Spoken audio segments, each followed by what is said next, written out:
Salah satu kerjasama investasi adalah pengembangan mobil nasional berbasis listrik di Indonesia.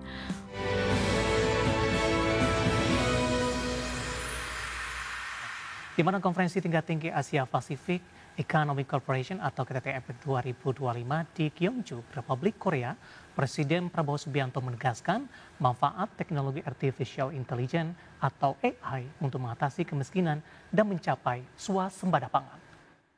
Dalam paparan di KTT Economy Leaders Meeting, di sesi kedua, Presiden Prabowo menekankan bahwa pemanfaatan kecerdasan buatan atau AI dan teknologi tinggi menjadi kunci bagi Indonesia dalam mempercepat pengentasan kemiskinan serta memperkuat ketahanan pangan. Presiden menegaskan bahwa pemerintah berkomitmen untuk menuntaskan kemiskinan dan kelaparan dengan langkah cepat dan terukur dalam pembangunan nasional. Ya, selain itu, Kepala Negara menjelaskan bahwa Indonesia kini mulai memetik hasil nyata dari penerapan kecerdasan buatan di sektor pertanian. Menurut Presiden Prabowo, teknologi modern memungkinkan peningkatan produktivitas pangan nasional hingga mencapai swasembada beras. Selain itu, Presiden juga menekankan komitmen pemerintah untuk memperkuat pendidikan dan keterampilan digital bagi masyarakat, di mana penguasaan teknologi menjadi kunci bagi kemajuan bangsa dan hanya dapat dicapai melalui kolaborasi erat di kawasan Asia Pasifik. We are concentrating all our efforts, and that's why we are feeling that we can benefit from AI. We are using AI in agriculture to have a precise and modern agriculture techniques, and this has made us self-sufficient in rice and corn production in 1 year. Our target was 4 years self-sufficiency, but the use of high-tech precision farming and AI has enabled us to increase our production to the highest level in the history of.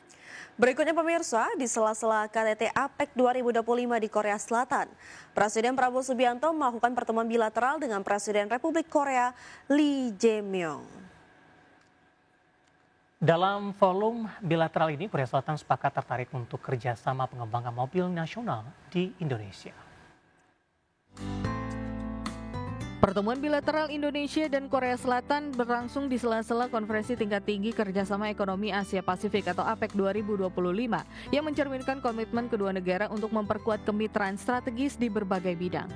Salah satu kerjasama investasi adalah pengembangan mobil nasional berbasis listrik di Indonesia. Menteri Koordinator Bidang Perekonomian Erlangga Hartarto menyatakan bahwa pabrikan otomotif Korea Selatan Hyundai Motor menunjukkan kesiapan untuk berpartisipasi dalam pengembangan mobil nasional yang berbasis kendaraan listrik. Erlangga menegaskan selain Hyundai, sejumlah perusahaan besar asal Korea Selatan juga tengah menyiapkan investasi di Indonesia. Sementara itu mengenai skema kerjasama dengan raksasa otomotif Korea Selatan Hyundai tersebut masih akan dilakukan lebih lanjut. Tentu saja minat Hyundai sejalan dengan dorongan pemerintah Indonesia untuk memperkuat ekosistem industri kendaraan listrik nasional, mulai dari hulu hingga hilir, termasuk pengembangan baterai, infrastruktur pengisian daya, dan rantai pasok lokal. Selain Hyundai, Menko Erlangga juga menyinggung sejumlah perusahaan besar asal Korea Selatan yang terus memperluas investasi di Indonesia seperti Lotte Chemical dan POSCO. Dari Korea Selatan, Tim Liputan IDX Channel. Ya, Vina, selanjutnya kita akan update pergerakan indeks harga saham gabungan pasca pembukaan, di mana saat ini pemirsa indeks harga saham gabungan melesat di atas 1% dan bergerak di level 8.248,218 secara intraday. Sampai sejauh ini indeks harga saham gabungan konsisten di 8.200. Ya, silakan Vina. Ya, dari top gainers pemirsa ada Brand, ada BRMS, ada Cuan, ada MTEK, PTRO dan Ratu ya, CDIA. Dan tampaknya saham-saham grup Prayogo Pangestu yang sempat melemah di awal pekan, efek MSCI hari ini tampaknya kompak kembali mengalami penguatan. Ya. Kemudian saham-saham yang hari ini mengalami koreksi cukup dalam, MRT dari retail melemah, ADI juga tertekan di 2,34%, Toba masih melanjutkan pelemahan, Tins juga mengalami pelemahan usai mengalami atau merilis maksud kami untuk kinerja yang kurang positif di kuartal ketiga di 2023. 2023. Sektoral seperti apa, Vin?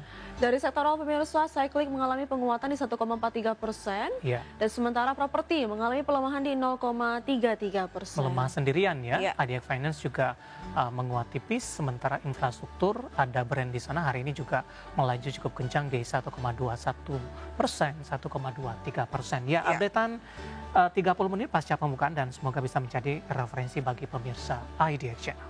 Dari sentimen global pemirsa, di mana Presiden The Fed Dallas, Lori Logan mengatakan The Fed seharusnya tidak memangkas suku bunga pada periode Oktober dan tidak boleh melakukannya lagi di Desember. Menurutnya dengan kondisi pasar tenaga kerja yang seimbang, pemangkasan tidak dibutuhkan dan inflasi pun tampaknya akan tetap di level atas. Presiden The Federal Reserve Dallas, Lori Logan mengatakan The Fed seharusnya tidak memangkas suku bunga pada periode Oktober dan tidak boleh melakukannya lagi di Desember. Menurutnya dengan kondisi pasar tenaga kerja yang seimbang, pemangkasan tidak dibutuhkan dan inflasi pun tampaknya akan tetap di atas. Pernyataan Logan dilontarkan menyusul keputusan The Fed pada hari Rabu pekan lalu yang menurunkan suku bunga acuan untuk kedua kalinya di tahun ini sebesar 1/4 poin.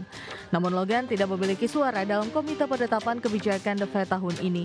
Ia mengatakan Komite Penetapan Kebijakan The Fed tahun ini menunjukkan bahwa data sektor swasta, klaim pengangguran, jaringan bisnis, dan kontak komunitas memang memberi bank sentral visibilitas ke dalam ekonomi dan gambaran yang jauh dari mengkhawatirkan. Pembelanjaan konsumen telah melambat tetapi masih melebihi tren jangka panjang. Keuntungan pasar saham mendorong permintaan dari rumah tangga yang lebih kaya, perusahaan-perusahaan besar yang antusias menginvestasikan uangnya pada kecerdasan buatan dan pusat data. Rumah tangga berpenghasilan rendah dan perusahaan-perusahaan kecil bernasib lebih buruk baik tetapi masih stabil. Meski demikian, Logan mengatakan bahwa ia mendukung keputusan The Fed untuk menghentikan menyusutkan neraca keuangannya dengan mengatakan bahwa kenaikan suku bunga pasar uang yang tinggi menunjukkan neraca keuangan yang lebih dekat dengan ukuran normalnya. Berbagai sumber IDX Channel.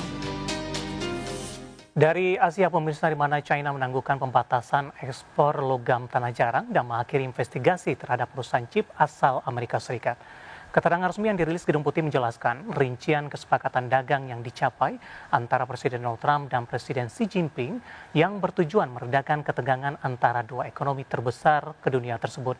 Sebagai bagian dari kesepakatan, China akan mengeluarkan lisensi ekspor umum untuk logam tanah jarang, galum, germanium, antimoni, dan grafit yang akan menguntungkan pengguna akhir dan pemasok asal Amerika Serikat.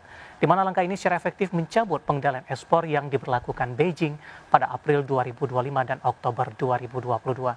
Selain itu, China juga sepakat menghentikan penyelidikan anti-monopoli dan anti-dumping terhadap sejumlah perusahaan chip asal Amerika termasuk Nvidia dan Qualcomm. Sebagai imbalan, Washington akan menunda penerapan sebagian tarif timbal balik terhadap China selama 1 tahun dan membatalkan rencana penerapan tarif 100% terhadap ekspor China ke Amerika yang semula dijadwalkan pada November 2025. Pemerintah Amerika juga akan memperpanjang masa berlaku pengecualian tarif berdasarkan Section 301 hingga 10 November 2026.